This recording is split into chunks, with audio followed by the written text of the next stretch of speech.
हिसार में लगातार हो रही बाइक चोरी की घटनाओं पर अंकुश लगाने के लिए हिसार पुलिस ने एक बड़ी कार्रवाई की है। हिसार पुलिस ने कार्रवाई करते हुए मुख्य रूप से 3 आरोपियों को गिरफ्तार किया। ये प्रेस वार्ता आपको हमारी जो ज़िला हिसार का एंटी बर्गलरी और व्हीकल थेफ्ट टीम है उसके द्वारा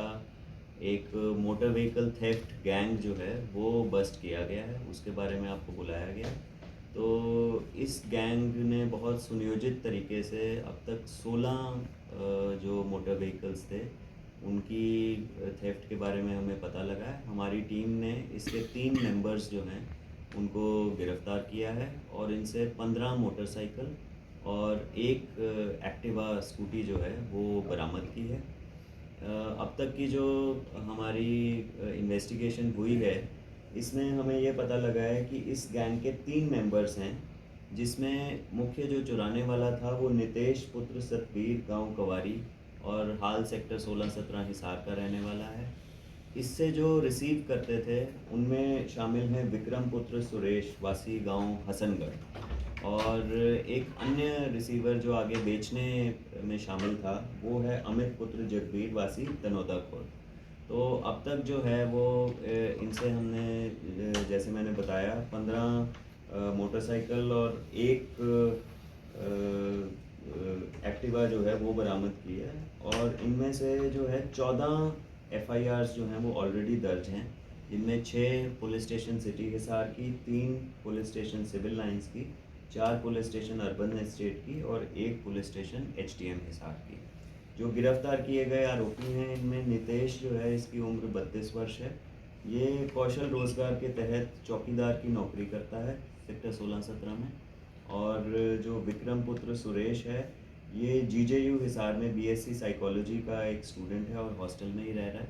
ये। और इसका एक अन्य इस गैंग में जो शामिल है अमित पुत्र जगबीर दनौदा खुर्द का, ये खेतीबाड़ी का काम करता है और ये भी 10+2 तक की इन्होंने पढ़ाई की है। जो चोर था वो भी जैसे मैंने बताया नितेश, ये अपनी ज़रूरतों को पूरा करने के लिए या छोटा मोटा कोई नशे की लत को पूरा करने के लिए चोरियां करता था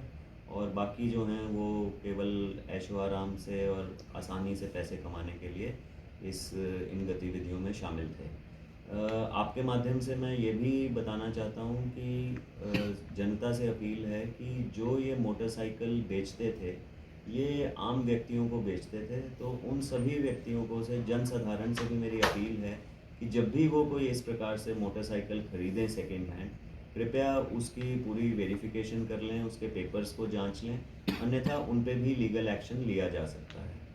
साथ ही साथ हमने ये भी देखा है इसके माध्यम से हॉटस्पॉट्स भी आइडेंटिफाई किए हैं, अमूमन जहाँ पे पार्क, बस स्टैंड, हॉस्पिटल्स इत्यादि जहाँ पे भी पार्किंग होती है वहाँ से ही ये अपनी कार्रवाई करते थे। तो इसके चलते हमने अपनी पेट्रोलिंग टीम्स को भी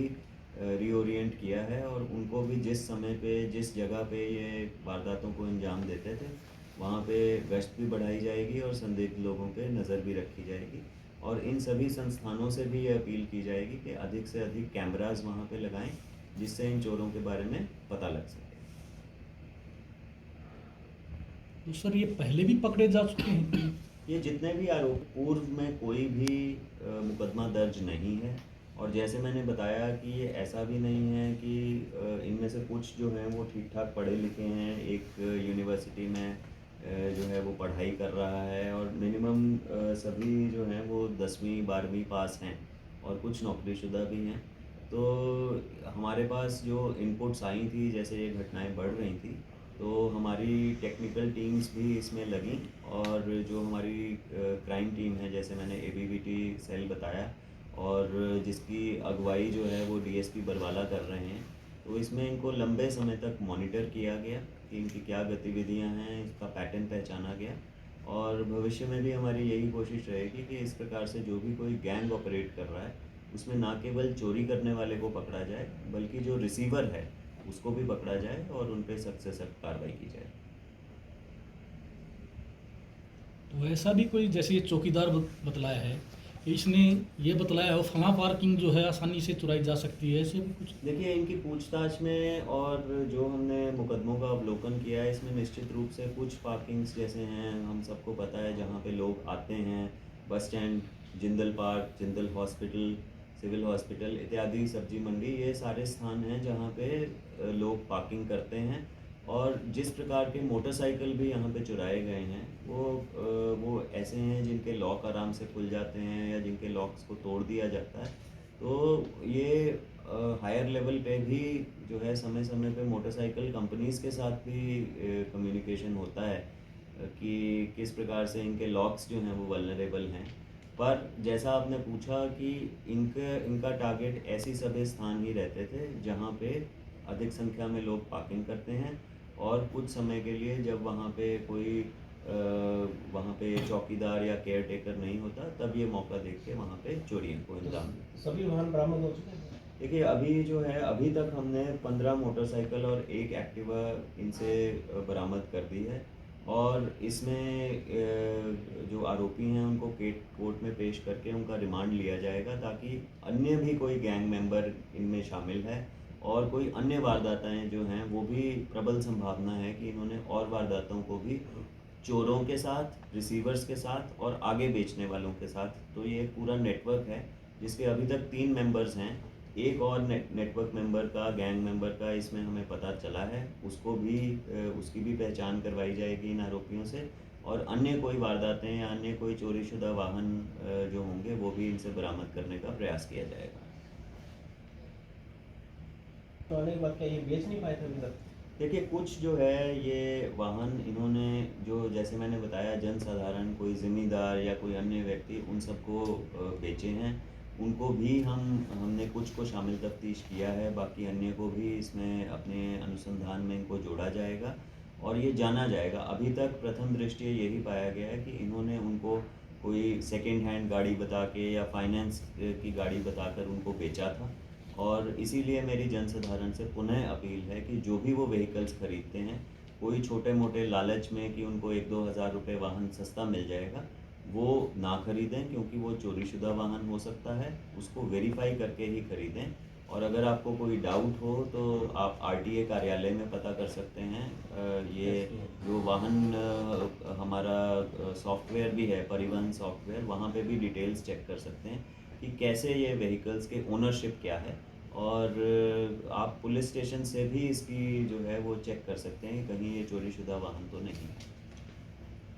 तो क्या इनके फर्जी डॉक्यूमेंट्स भी बने थे सर? देखिए, अभी तक कोई फर्जी डॉक्यूमेंट्स की बात सामने नहीं आई। कुल मिला के यही आया है कि जो ये चोरीशुदा वाहन थे, इनको ये पता था कि सेकेंड हैंड वाहनों की बहुत ज़्यादा डिमांड है। लोग जो हैं वो कम दामों में सेकेंड हैंड व्हीकल्स जो हैं वो लेना चाहते हैं, जिसको अपनी छोटी मोटी कोई भी ज़रूरत करने के लिए, गांव से शहर आने के लिए, खेत में जाने के लिए, किसी काम पे जाने के लिए इस्तेमाल करते हैं, और इस प्रकार की वेरिफिकेशन कम हो रही थी। इसके बाद जैसे मैंने बताया, ना केवल हम अपनी पेट्रोलिंग सुदृढ़ करेंगे, बल्कि जो सीलिंग प्लान के तहत नाके भी लगाए जाते हैं, उनमें भी हम ये सारी वेरिफिकेशन जो है, जो संदिग्ध वाहन होंगे उनकी करेंगे कि कहीं वो चोरीशुदा वाहन तो नहीं। और जैसे मैंने पहले भी बताया था, हम इस नेटवर्क में सभी, ना केवल अपने ज़िले के जितने पुलिस स्टेशंस हैं, पड़ोसी पुलिस स्टेशंस को भी इंफॉर्मेशन जाती है, ना केवल जो हमारे ज़िले के हैं बल्कि पड़ोसी ज़िलों में, पड़ोसी राज्यों में, उन सबको ये इन्फॉर्मेशन जाती है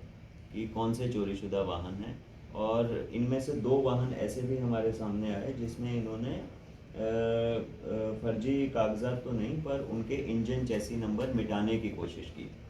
तो उसमें भी हम उचित धाराएं जो हैं वो लगा के इनके खिलाफ कार्रवाई करेंगे।